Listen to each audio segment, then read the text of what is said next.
आप सभी को नमस्कार। अपने उत्तर लेखन कार्यक्रम में एक बार फिर से आप सबका स्वागत करता हूं। आज हमारा जो प्रश्न हमारा जो है राज व्यवस्था से जुड़ा हुआ था, राज्यपाल के बारे में प्रश्न था और एक प्रकार से देखा जाए तो वर्तमान पृष्ठभूमि से जुड़ा हुआ प्रश्न था, क्योंकि वर्तमान समय में भी केंद्र और राज्यों के बीच विवाद हो रहे हैं। कहाँ पर? जहाँ पर केंद्र और राज्यों की जो सरकारें हैं अलग अलग हैं, उन राज्यों में आपको विवाद देखने को मिलता होगा। हालिया कर्नाटक में आपको देखने को मिला, मध्य प्रदेश में देखने को मिला, महाराष्ट्र में देखने को मिला। तो निश्चित रूप में इस विवाद के पृष्ठभूमि में इस प्रश्न की जो है उत्पत्ति हुई है। तो इस प्रश्न के बारे में हम देखते हैं। प्रश्न हमारा है, राज्यपाल की दोहरी भूमिका संघ राज्य संबंधों में विवाद का मुख्य विषय है। प्रश्न एक बार फिर से रिपीट कर रहा हूं, राज्यपाल की दोहरी भूमिका संघ राज्य संबंधों में विवाद का मुख्य विषय है।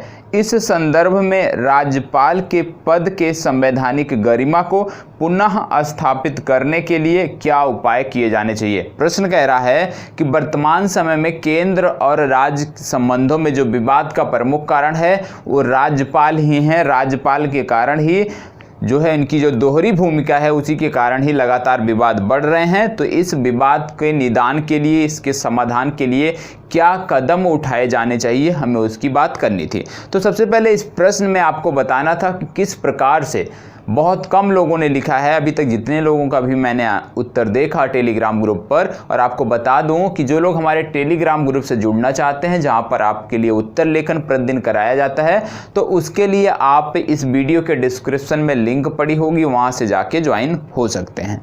अब बात कर लेते हैं कि इस प्रश्न में लिखना क्या था। इस प्रश्न में सबसे पहले आपको बताना था कि राज्यपाल की दोहरी भूमिका कैसे है, किन आधारों पर, किन तथ्यों पर आप समझते हो, आप बताते हो, आप कहते हो कि राज्यपाल की दोहरी भूमिका है। तो सर्वप्रथम आपको उन तथ्यों के बारे में, उनके बारे में बताना था। तो जैसा सबसे पहले आपको बताना है कि यहीं से आपकी प्रस्तावना चालू होगी, यहीं से आपकी चर्चा प्रारंभ होगी। लेकिन उससे पहले एक लाइन में थोड़ी सी आपको भूमिका बनानी होती है, वो चीज़ लिख सकते हो। कैसे?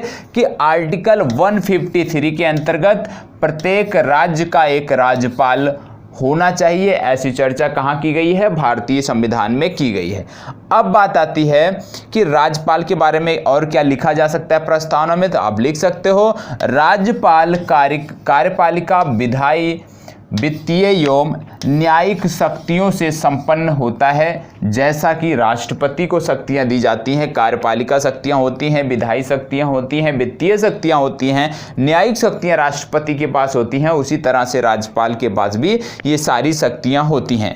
अब जब बात आती है दोहरी भूमिका का, किन आधारों पर आप कहते हो कि राज्यपाल की दोहरी भूमिका है, तो ये आधार हैं कि राज्य का मुख्य कार्यकारी अधिकारी होता है राज्यपाल। आप सब जानते हो पहला कार्य क्या है राज्यपाल का, कि राज्यपाल जो है वो राज्य का मुख्य कार्यकारी होता है। लेकिन इसके साथ साथ यह क्या होता है? केंद्र का प्रतिनिधि होता है। यहीं से इसकी दोहरी भूमिका प्रारंभ हो जाती है। इन्हीं आधारों पर कहा जाता है कि राज्यपाल की दोहरी भूमिका है, क्योंकि एक तो वो केंद्र का प्रतिनिधि होता है और दूसरा उस राज्य का मुख्य कार्यकारी अधिकारी होता है। तो ये आप प्रस्तावना में ये चीज जरूर आप बताएंगे कि किस प्रकार से आप कहते हैं कि राज्यपाल की दोहरी भूमिका है, उसको जरूर लिखना है। नहीं लिखेंगे तो निश्चित रूप में उत्तर अधूरा माना जाएगा। ठीक है।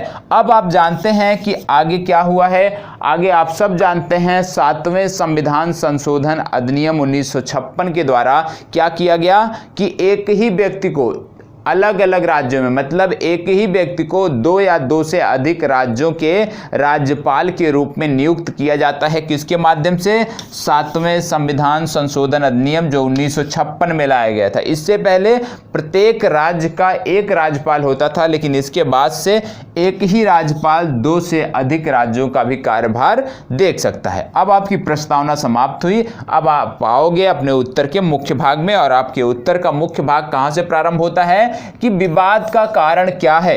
केंद्र राज्य संबंधों में जिन आधारों पर, क्योंकि प्रश्न में पहले ही बता दिया है कि केंद्र राज्य संबंधों में विवाद का प्रमुख कारण क्या है, राज्यपाल की दोहरी भूमिका। तो आइए विवाद के कारणों को हम देख लेते हैं।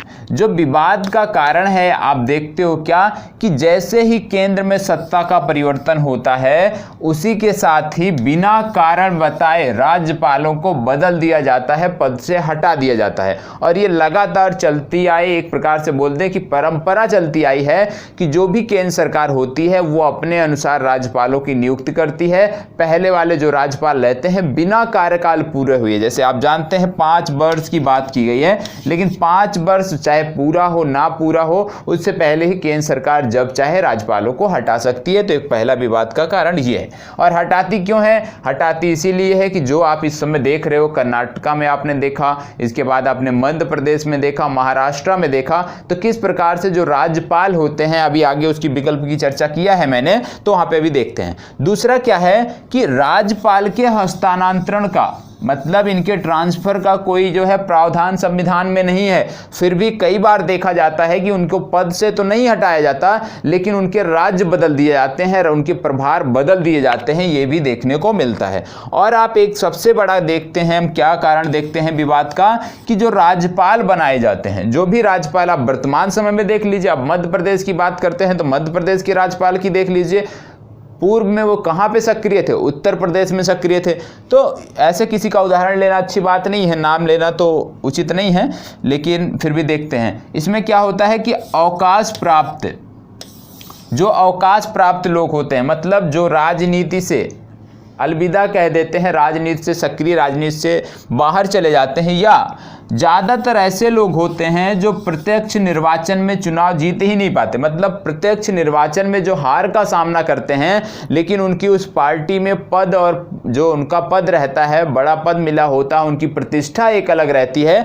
तो उसी के कारण क्या करती हैं पार्टियां जो होती हैं, राजनीतिक पार्टियां, वो क्या करती हैं कि जो भी ऐसे लोग हैं जो बड़े राजनेता हैं, बड़े नेता हैं, जिनको एक उनकी गरिमा उनकी अलग है, उनकी प्रतिष्ठा है, तो जब वो प्रत्यक्ष चुनाव हार जाते हैं तो कहीं ना कहीं का राज्यपाल बना दिया जाता है। ये लगातार चलता आया है, तो ये भी एक विवाद का कारण है। दूसरा क्या है कि जो आप सब इस समय देखते होंगे, यदि किसी राज्य में ऐसी स्थिति आ जाए कि वहां पे किसी भी पार्टी को बहुमत नहीं है, तो राज्यपाल आजकल क्या करते हैं कि ये जो है संवैधानिक मानकों के आधार पर कार्य नहीं करते हैं, संवैधानिक मानकों के आधार पर कार्रवाई नहीं करते हैं, ये राजनैतिक मानकों को तवज्जो देते हैं। और यही सबसे बड़ा विवाद का कारण है, क्योंकि जब भी कभी राज्य और केंद्र जहां अलग अलग सरकारें होती हैं, विवाद का कारण प्रारंभ होता है तो यहीं से होता है, क्योंकि उस समय किसी भी विवाद को लेकर जो राज्यपाल होते हैं वो राजनैतिक मानकों को तवज्जो देते हैं, जैसा कि सेंटर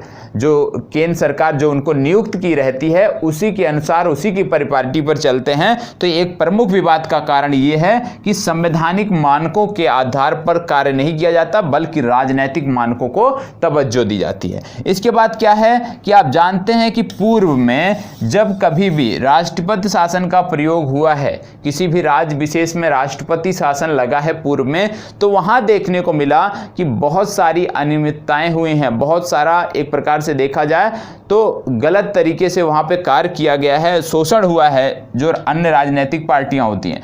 तो जब राष्ट्रपति शासन के दौरान कई बार इसका दुरुपयोग भी देखने को मिला है, तो ये विवाद का प्रमुख कारण है। लेकिन इसमें प्रमुख कारण मेरी नज़र में जो है ये यही है कि संवैधानिक मानकों के आधार पर राजनीतिक मानकों को स्थापित करना, राजनीतिक मानकों को तवज्जो देना। तो ये एक प्रमुख कारण जो हैं वर्तमान समय में विवाद के जो कारण है राज्यपाल को लेकर वो यही हैं। अब इनके समाधान के लिए क्या होना चाहिए? आपने पहले प्रस्तावना लिख दिया जो मैंने पूर्व में बताया। प्रस्तावना के बाद आपको पता है कि आपका जो उत्तर है आपको ऐसे फ्रेम करना चाहिए, ये हमारी प्रस्तावना हो गई। प्रस्तावना के बाद आपको जो ये इतना स्पेस है इसको 2 भागों में बांटना है। एक भाग में आप लिख दिया कि विवाद का कारण क्या है, दूसरे भाग में आप बता दोगे यहाँ से कि इसके लिए क्या किया जाना चाहिए। तो क्या किया जाना चाहिए, आइए उस पर बात कर लेते हैं।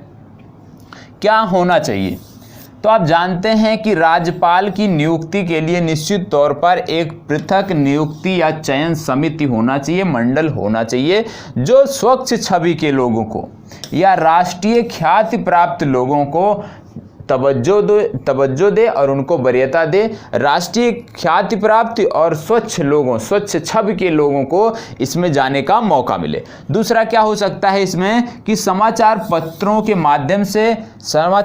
के माध्यम से जिनको भी राज्यपाल नियुक्त किया जा रहा है किसी भी राज्य में, उस राज्य के लोगों से एक जन प्रतिक्रिया मांगी जा सकती है कि राज्य के लोग क्या चाहते हैं, तो एक जन प्रतिक्रिया भी मांगी जा सकती है। और जब भी किसी राज्य में राज्यपाल की नियुक्ति है तो निश्चित रूप में उसमें मुख्यमंत्री का परामर्श होना चाहिए। मुख्यमंत्री से आप सलाह ले सकते हैं, उनकी भी बात को रखा जा सकता है अपने, आप भले ही उनकी बात को ना मानिए लेकिन एक प्रकार से उनसे भी सलाह लेना बनता है यदि आप चाहते हैं कि केंद्र राज्य संबंध मधुर बने रहें, जैसा कि प्रारंभ से रहता आया है। फिर इसके बाद क्या होता है कि कार्यकाल से पहले उनको हटाया ना जाए। मतलब कोई भी व्यक्ति हो जब उसको यही डर रहता है कि उसका कार्यकाल समाप्त कर दिया जाएगा बिना पूर्ण अवधि के, तो निश्चित रूप से वो दबाव में रहता है। और राज्यपाल जो राज्य का प्रमुख होता है उसको दबाव की स्थिति में हमें नहीं रखना है। इसके लिए क्या होना चाहिए कि जो भी व्यक्ति राज्यपाल बन रहा है उसका कार्यकाल निश्चित होना चाहिए कि उस कार्यकाल के पहले उसको किसी भी प्रकार से